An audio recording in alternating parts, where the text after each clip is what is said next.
welcome Star Wars fans all across the galaxy. This is Uneducated Star Wars Talk, brought to you by the Uneducated Network. I'm your host, Chris Lambert, and thanks for making me a part of your day. Now, we got a bit of a different episode today. You know, I love talking Star Wars, and I love talking about Star Wars because I love things about Star Wars. But today we got an episode that I'm talking about some episodes that I kind of don't really care for. But as always, I'm going to talk to y'all about it and give y'all my breakdown. But before we get into that, a quick reminder, leave a like and subscribe to the page. It helps the page out a whole lot. We really appreciate it. And you'll get all type of content from sports, Star Wars, gaming, and the superhero talk. So leave a like and subscribe, and you'll be open to get all that if you like. But back to Star Wars. It's Tuesday, Monday night for me, but Tuesday when you'll see this. And you know what that means. I'm here with my Rebels recap.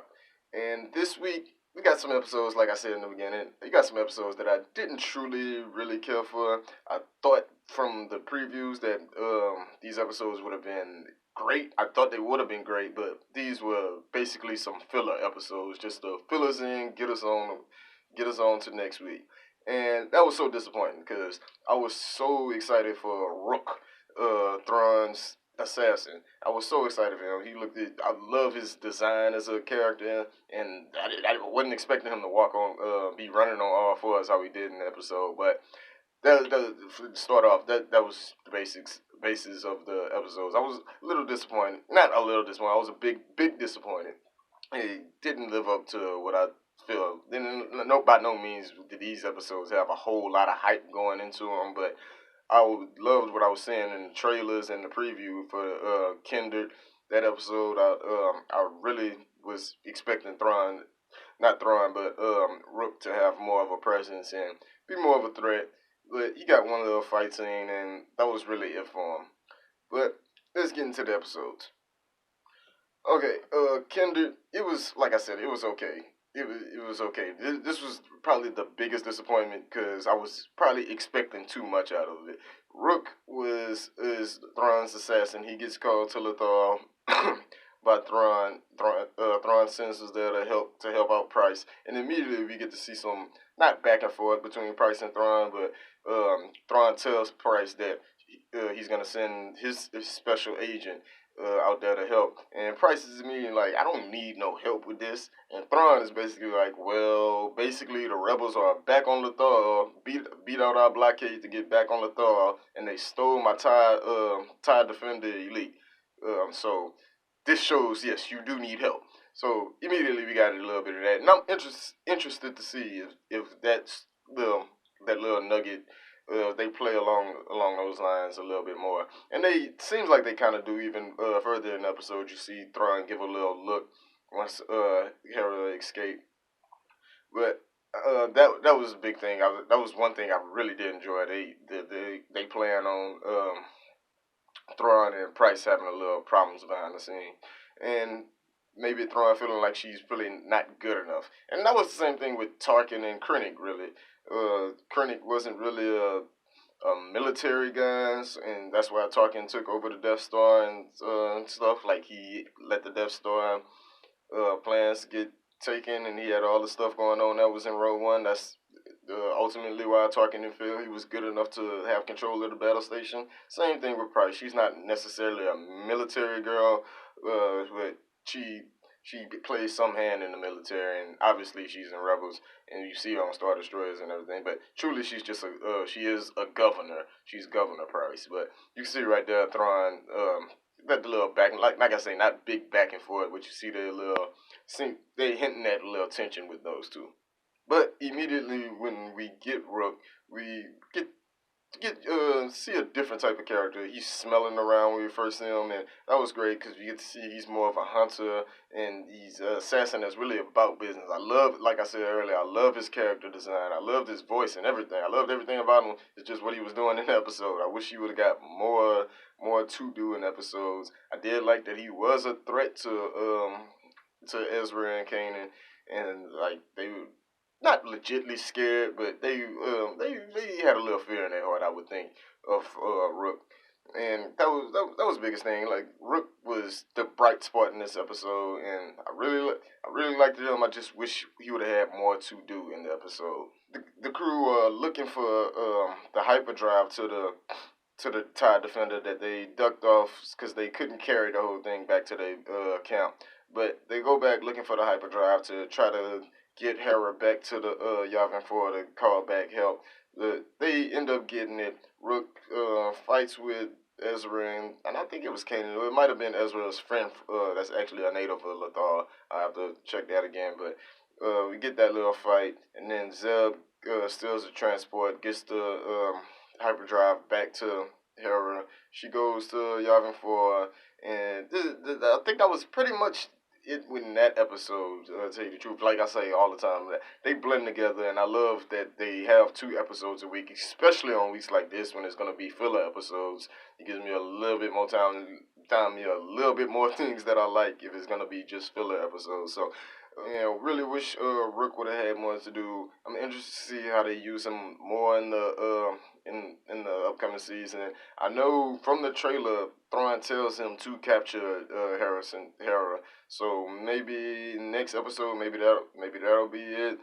But more on that in a little bit. Kanan and Hera, they finally get a kiss. A lot through this episode, Kanan was hinting at wanting to talk to Hera and get stuff with their relationship going.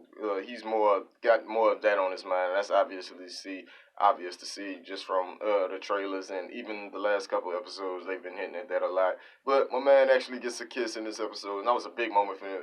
I was pumping my fist like, yeah, he finally got that kiss, and she initiated the kiss because he was saying something. I truly forget what he was talking about, but she gave him a kiss and then hit the "May the Force be with you" right before she left. That was great. That was good to see. Glad to see them finally get that moment. But like I said, the Loft Wolves. This was another thing in episodes, and I liked these, but I was not confused by them. But I was trying to see where they were gonna go with it because they was kind of. I don't feel like it was wasted, but they just opened a lot of doors to a lot of things, and I don't know if Rebels. This is supposed to be the last season and everything. I don't know if Rebels is gonna have a chance to answer all these questions we're gonna have about the Lost Wolves and questions that they gonna leave open and things. Like the whole time with the Wolves, I'm not gonna lie, I was kind of expecting Ahsoka to get mentioned or Ahsoka to come out or something like that, because we knew off dump that the Wolves would probably have something to do with the greater meaning of the Force and have some connection to the Force. Kanan says that Ezra obviously knows that because he can he's good with animals, has an interconnection with the animals, but we get confirmation that the Lost Wolves are deeply connected to the Force, and they even travel through like a Force portal, is what I was calling it, to get them out of the den that they were in, because they were in the Lost Wolf's den, hiding from Rook and the Empire when the TIE bombers was bombing the mountains. So I really want to see more about the Lost Wolves. They have great design, they great everything. We know Dave Filoni loves wolves and everything, so I want to see what part they play also into this more into the season. Because this episode, I feel like it opened a lot of doors that I don't truly know if they'll have time to close or even will get fully explained. And like I was saying, with the animals and everything, I kept expecting Ahsoka to come out because we still don't have an ending to her story fully.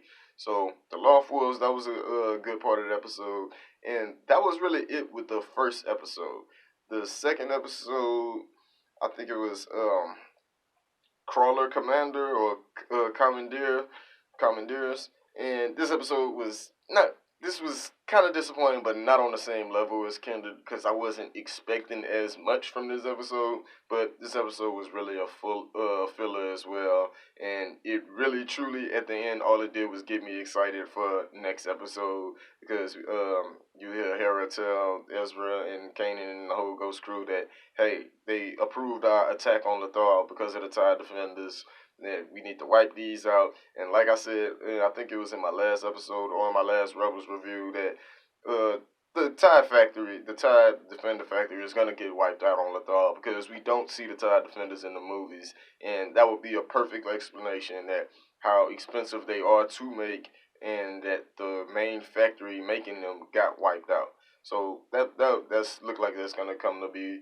So so I'm interested to see that, and I just want to see that attack on Lothal. Dave Filoni did a great job with the battles last season, especially in Final Hour, the last episode of season 3. He did a great job with the battle scenes, and I can't wait to see the Battle of Lothal and see how that comes out. Want to see Thrawn get see how they can make Thrawn be the strategic war man that he is, and want to see how that plays out. Want to see if anybody passes away, anybody from the crew gets gone. In this episode, I kind of thought Zeb had a chance to go when he was battling, looked like a Trandoshan when he was battling the slave master on the crawler that they was on, which was getting the Dunium. I would believe he was getting the Dunium from Lothal. But more on that, you can check that in my last episode because I know I touched on that in my last episode. What they actually are, what the Empire is actually doing on Lothal. But it looked like Zeb could have went in that in this episode. But at the same time, I didn't really truly feel like it needed to be more of a threatening villain to wipe out one of our heroes, and I truly didn't feel like this random Trandoshan would have been the one to take out Zeb. But at the same time, I was still when they were fighting, I was still kind of on edge, like Zeb could go. Who knows? This could be the easy way to take him out, make it not too dramatic and everything, but end up not to be, and that's okay. That's okay. I don't expect them to just kill off characters any kind of way. Just Lucasfilm, they have to do it poetically and make it seem right for the kids because this is on Disney XD.